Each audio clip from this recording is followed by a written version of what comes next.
There's no stopping it. Crossovers and SUVs are taking over the planet. But the good thing is it means performance versions of them are coming as well. Our showdown is on this 2019 Jeep Grand Cherokee SRT and this 2019 Alfa Romeo Stelvio Quadrifoglio. Both vehicles come from FCA and both produce similar power, but one costs considerably more with a price spread of $32,810 Canadian. The SRT is a mid-size SUV with 475 horsepower, 470 pound-feet of torque out of a naturally aspirated 6.4-liter Hemi V8 with all-wheel drive and an 8-speed transmission. The Quadrifoglio is a luxury compact crossover with 505 horsepower, 443 pound-feet of torque out of its twin-turbo 2.9-liter Ferrari V6 with all-wheel drive and an 8-speed transmission. But why are we featuring these two very different cousins when one of them would never be considered by the other one if you were cross-shopping them? Because we can.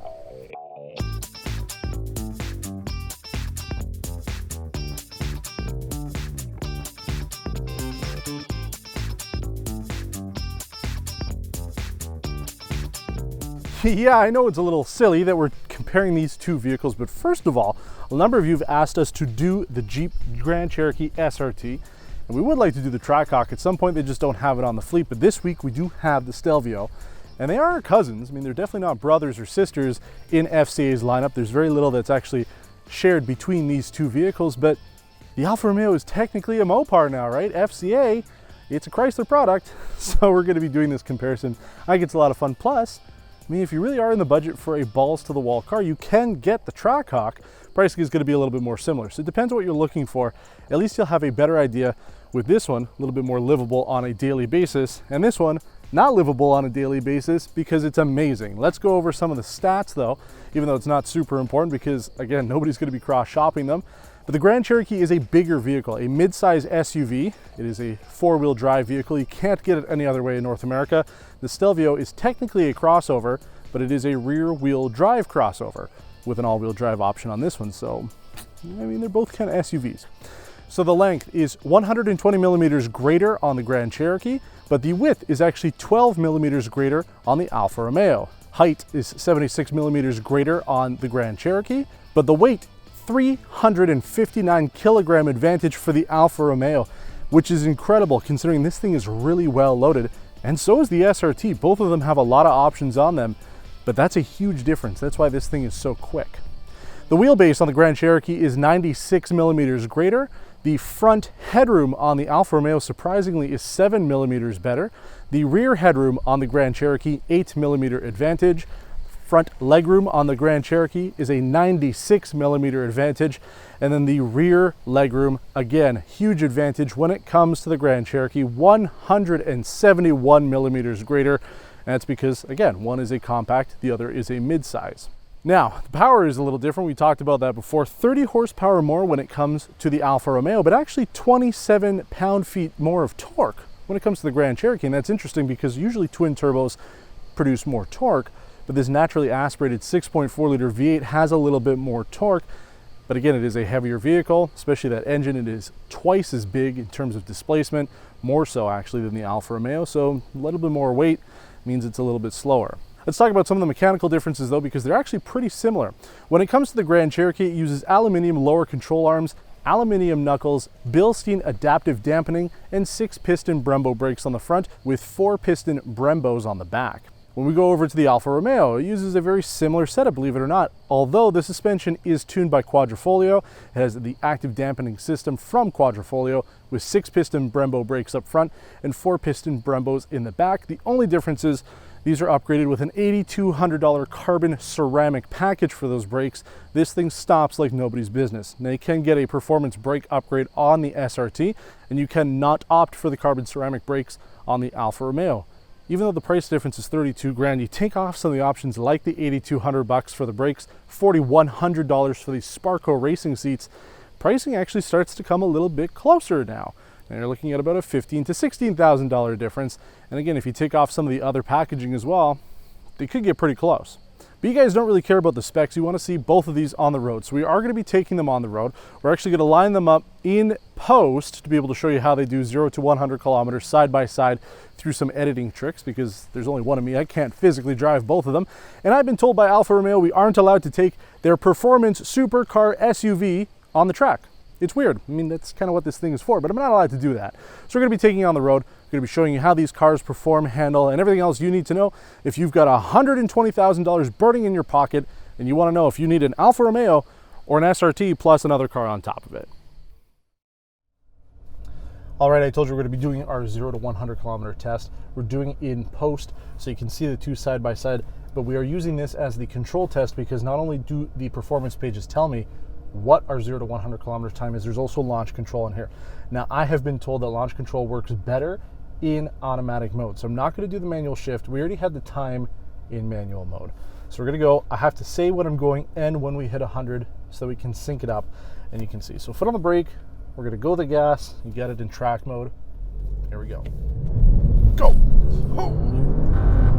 Holy, it's quick. 100. Boom, done. 5.4 again. Darn. We got the same in both modes. What can you do? The Alfa probably won though, eh? Well, I hope that was a successful set of launches there. Obviously, I'm physically driving both of the cars right now, so I don't know which one won, but like, let's be honest here. The Alfa Romeo was going to win. It's faster than pretty much any of the other luxury compact crossover performance SUV things out there. So it's pretty much not even a question of winning. But man, this thing just wants to go. Woo! My God. 475 horsepower, but it's instant in the sense that there's no turbo lag. Yeah, you have to still rev it up quite a bit. Yeah, obviously peak torque and power is going to be closer to the top of the red line here. But man, this thing just wants to go. We're in sport mode. We're in manual shift mode. It's really eager. This thing wants to go. Holy. And it's a completely different experience in here, right? I mean, even though both the Alfa Romeo Stelvio and Jeep Grand Cherokee SRT are built by FCA, I mean, there's still two separate companies in the sense that Jeep and Alfa Romeo aren't going to be sharing information and technology, and it's true. Interior here is completely different than what you get on the Alfa, which is good. You want them to be different. I think it'd be a little bit of a bummer if the Alfa Romeo had too many bits from a base model Dodge. But the fact is here you get pretty much everything you'd need, especially from a performance car, a performance SUV rather, right? Who needs more power than this? But man, oh man, does this thing go. You've got paddle shifters. Oh man, this thing just powers through. Holy cow. And then you just kind of coast after. I'm impressed in the sense that it just goes. That was my one complaint. That's why I was really a little worried about coming back into another Jeep Grand Cherokee, because I did not like the last one that we drove. But man, oh man, does this thing go. Plus the interior here ain't too bad at all. You got the Alcantara and leather seats. Very, very comfortable, much more comfortable than you get on the Alfa Romeo. But then again, you want the Sparco race seats, you get those. You don't necessarily need them, so you don't option them. But wow, this thing pulls like crazy. So if I'm lighter on the acceleration, there we go. See, I guess I was in alpha mode. You got to floor it all the time. But yeah, this could be nice, peaceful. Obviously it's in sport mode, which is the nice thing about this is you have multiple different modes: track, all season, snow, tow. You don't get that with the Alfa. It's pretty much in performance mode or it's in eco mode. But with this, you have a little bit more control. Plus this is more for off-roading. You could do it if you wanted to. I think most people who are going to be buying the SRT, they're just going to be keeping it on the road. But I find that this is much more comfortable. The suspension here is nice and soft compared to the Alfa, which is pretty much always hard no matter what. I know there is a setting to soften it up, but I just feel that that thing is just a little too hard.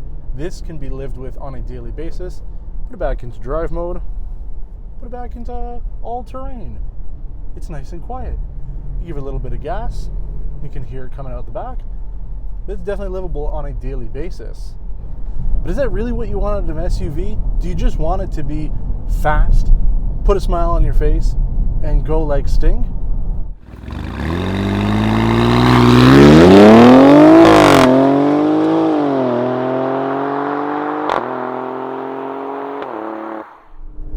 want something that goes like hell. And this is pure, unadulterated fury, unlike any other performance SUV or really any other performance car I've driven ever. This thing feels like the engine was built in hell by the devil himself, and every time you rev it, he is just trying to escape, because holy, does this thing sound incredible. Like, just listen. Oh, just the backfire, everything so damn good. The SRT is a great car. I'm very impressed with it, but this just takes it to another level, and no wonder it's a $30,000 difference between this and that. I mean, holy man, the engine itself is phenomenal. Transmissions are actually probably pretty darn similar. Man, oh man, chuck it into the corners. Oh, this thing is insane. There is no limits on this in terms of how crazy they decided to make it. It is not just a regular run-of-the-mill SUV. This thing is nuts. And that's the big difference between this and the SRT. The SRT you can live with on a daily basis. You can put it into track mode and have fun with it. But this, it's almost too much. You almost don't want to live with this. The seat's not very comfortable. Good for sport, but not for daily use. There's really no features. You don't even have heated seats or heated steering wheel. So if you're looking for maximum performance, a true supercar SUV, then the Stelvio Quadrifoglio is going to be the way to go. But if you want something that you can live with on a daily basis, it's definitely not this. I can tell you that. Plus, if you keep this thing in track mode, it turns off all the nannies. Oh. I love it.